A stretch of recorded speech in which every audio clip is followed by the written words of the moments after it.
Oh, jelas Bu. Yang gemuk tuh, saya ya yang gemuk ya. Ya Allah. Ya. Yang gemuk belakangan Pak. Yang kurus ya cepetan. Cacing seneng Ya, banget kata ya. cacing seneng, ini nggak capek nih makanan yang kurus ya gitu. Ya jelas Pak Haji menyerang saya Pak. Kok mau coba ke saya? Udah. Para sahabat sekalian, bertemu kembali dengan kami di channel Hobi Dakwah. Jangan lupa di subscribe ya. Terima kasih. Malam hari ini saya diminta tausiah lagi. Mungkin waktunya sebentar ya Pak Samsul, karena cuaca ini kurang mendukung ya. Hembusan anginnya mau masuk ke tulang kita ini. Kalau kata Ustadz Ahmad nih, kalau orang biasa mah cepat meriah gitu. Untungnya saya orang yang luar biasa gitu ya. Dan malam hari ini juga sepertinya tidak pantas saya memberikan tausiah, memberikan nasihat, karena duduknya kita di sini sudah merupakan nasihat buat kita, Pak Heri ya. Mana nasihatnya? Jadi nasihatnya justru malah bukan cuma di malam ke-40 Pak. Nasihat ini harus diulang-ulang dan terus diingat-ingat nasihat ini. Jadi duduknya kita di sini bukan hanya untuk memenuhi undangan Pak Haji Jaidil dalam rangka 40 hari wafatnya daripada ibunda beliau. Tapi Bapak Ibu sekalian, hadirnya kita di sini adalah dalam rangka kita sama-sama zikral maut. Nasihat yang paling besar yang diberikan oleh Allah Subhanahu wa taala adalah nasihat kematian. Tidak ada nasihat yang lebih besar dari ini. Maka kita diminta oleh Nabi bukan hanya di malam 40.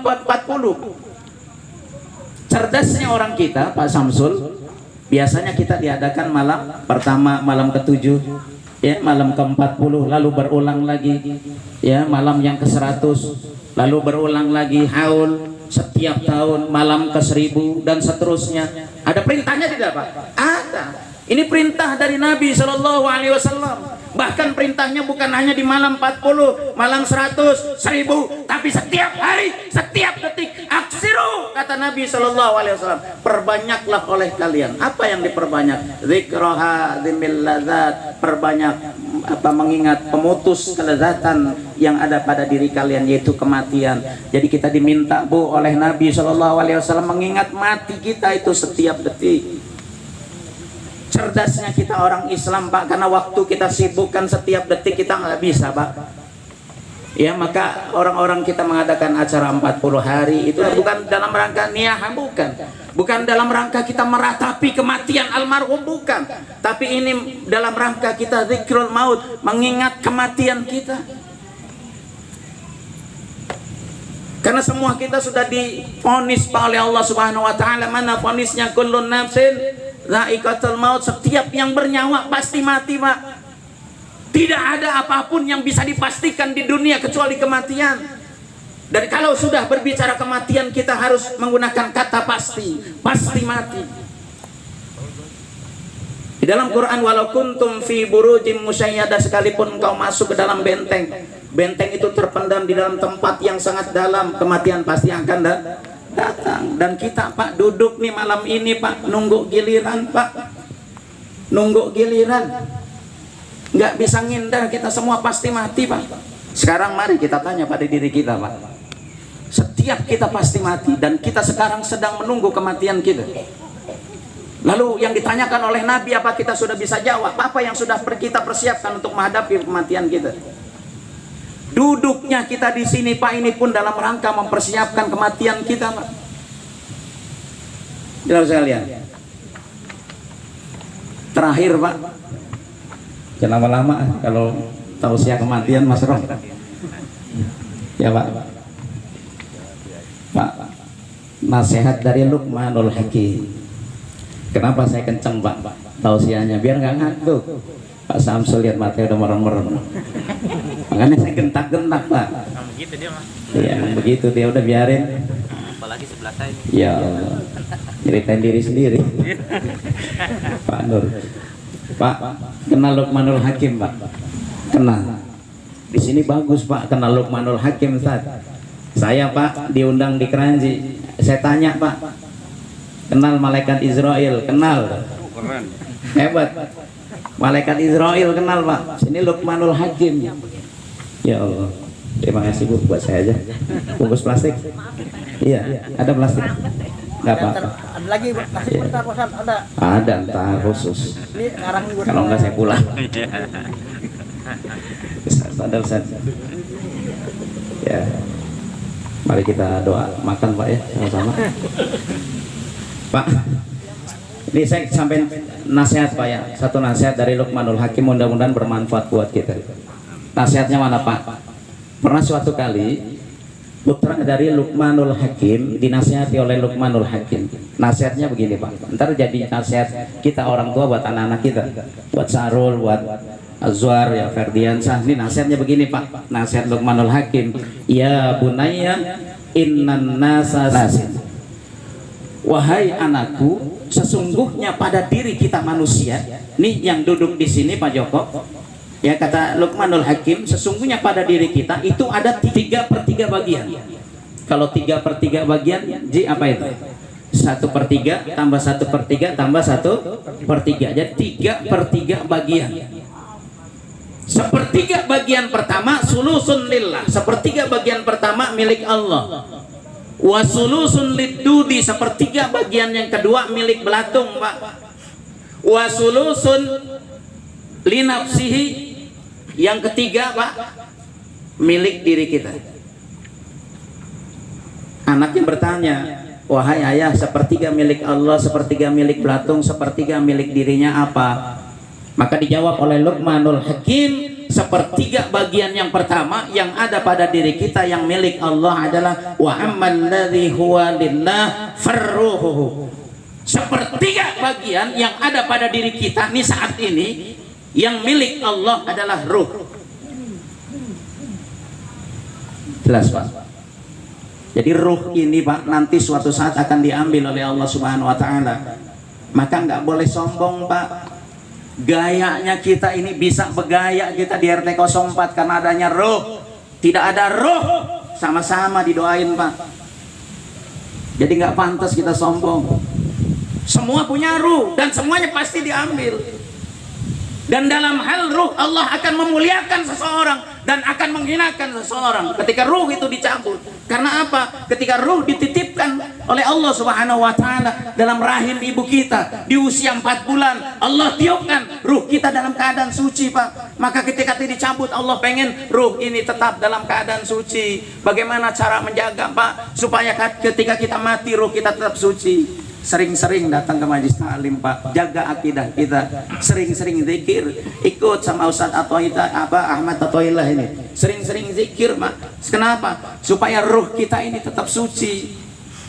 Maka pada saat kita mati Pak, ketika ruh kita dicabut dalam keadaan suci, Allah memberikan kemuliaan kepada kita. Ya ayatuhan nafsul mutmainnah, irji'i ila rabbiki radiyatan mardiyah. Wahai jiwa yang tenang, irji'i, kembalilah engkau, rabbiki, kepada Tuhanmu, ya, radiyatan mardiyah, dalam keadaan kau ridho dan Allah meridhoimu.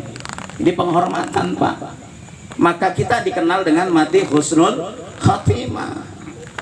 Tapi ketika Bapak mati, ruh ini ya tercampur oleh banyak kemaksiatan, akidah kita udah nggak murni lagi, maka Allah cabut, ya ayyatuhan nafsul khabisah irji'i ila jahannam. Wahai ruh yang penuh dengan maksiat, ruh yang sudah tidak suci lagi, kembalilah engkau kepada neraka jahanam.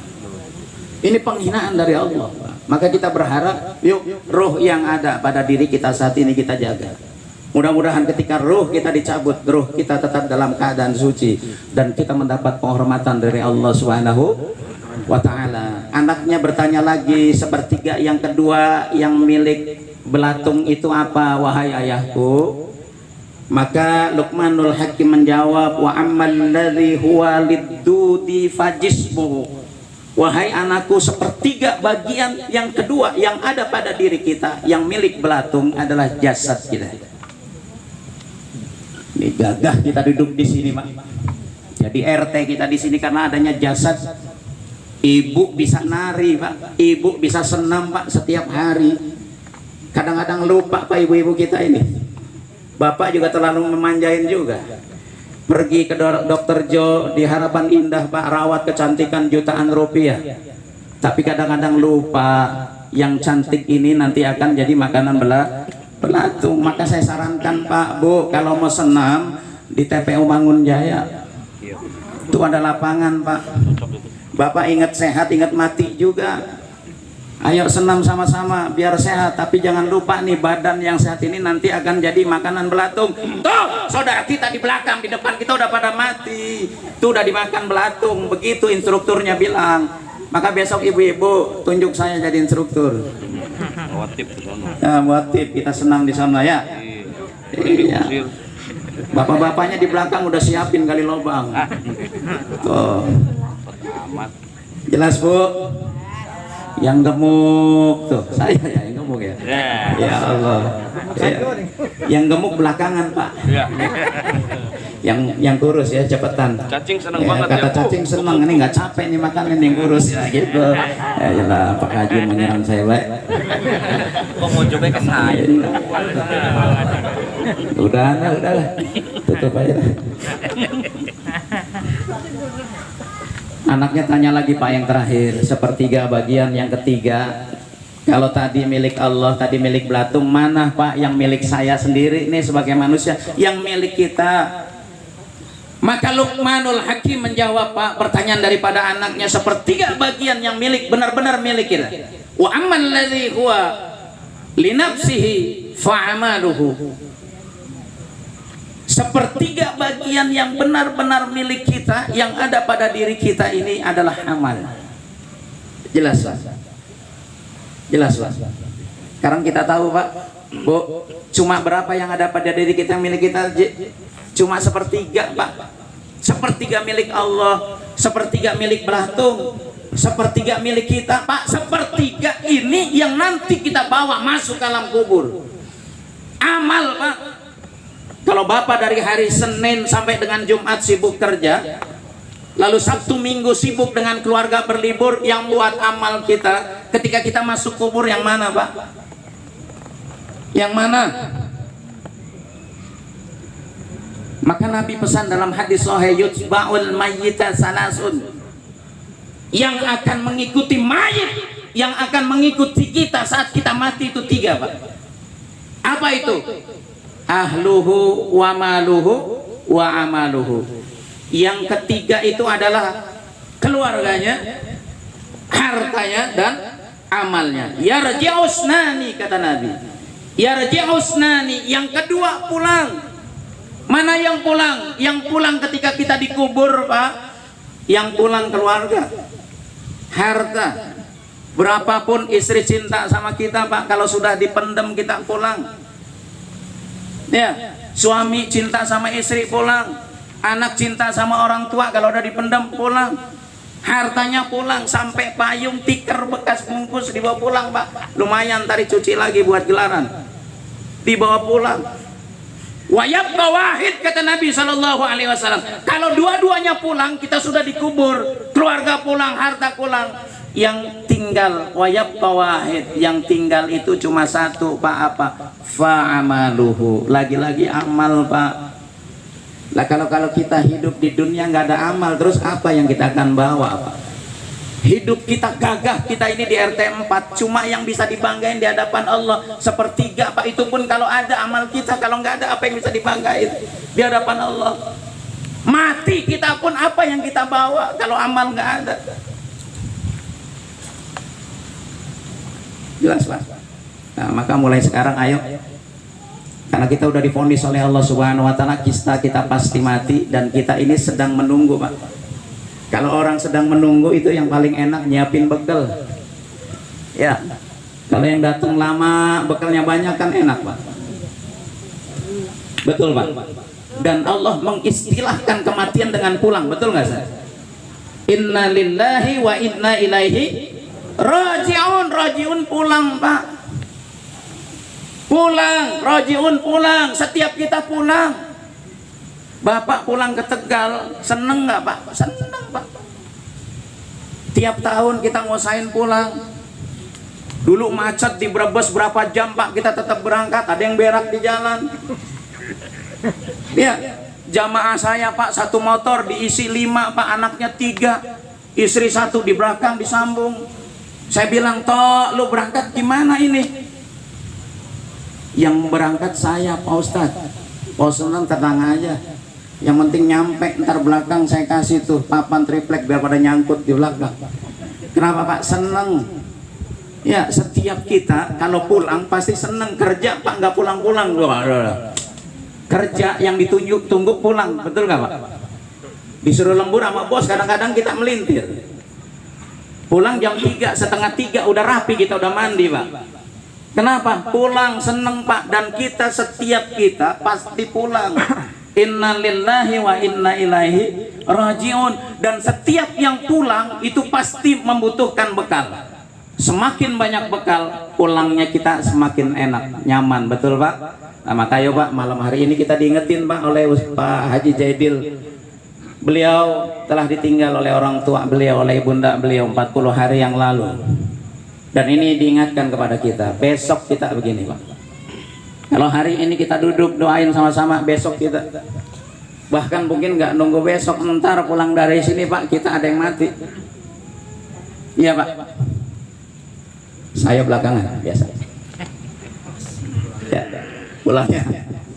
Mudah-mudahan diberikan kekuatan lahir batin oleh Allah Subhanahu wa taala untuk senantiasa berusaha mengumpulkan bekal untuk kematian kita. Dan kita doakan mudah-mudahan almarhumah ibunda almarhumah ibunda Hajjah Muhiyah binti Ain, mudah-mudahan diampuni dosanya oleh Allah Subhanahu wa taala, dimaafkan kesalahannya oleh Allah Subhanahu wa taala, diterima amal baiknya oleh Allah Subhanahu wa taala, dan kuburnya mudah-mudahan jadikan radhah min riyadil jannah.